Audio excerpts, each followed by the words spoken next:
I want to take a moment to talk about African American identity. The term African American became popular in the 80s. Imagine that.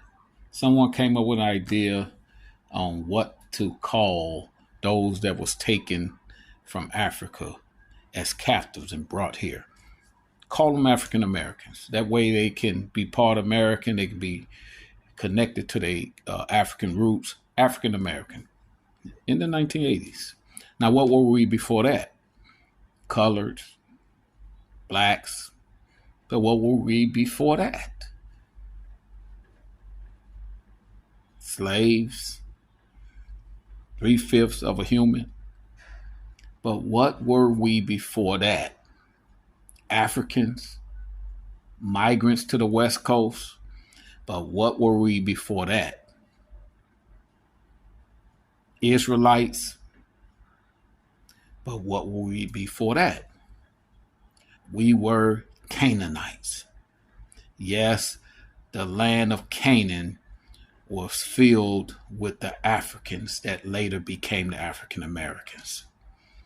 And Noah said that the Canaanites will become servants of servants to European Gentiles in Genesis 9:27.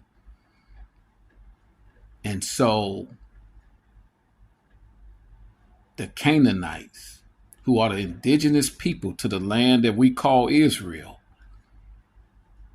became the promised seed of Abraham, because the Canaanites were supposed to get pushed out of the land by the Israelites, but they never did.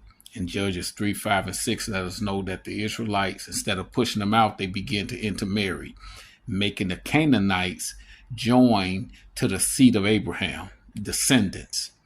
Yes, through Abraham, descendants, we became the biblical Israelites. And then one of the sons, who was the possessor of the promise after Abraham, Isaac, and Jacob, was Judah. Guess who he had kids with? 2 Canaanite women.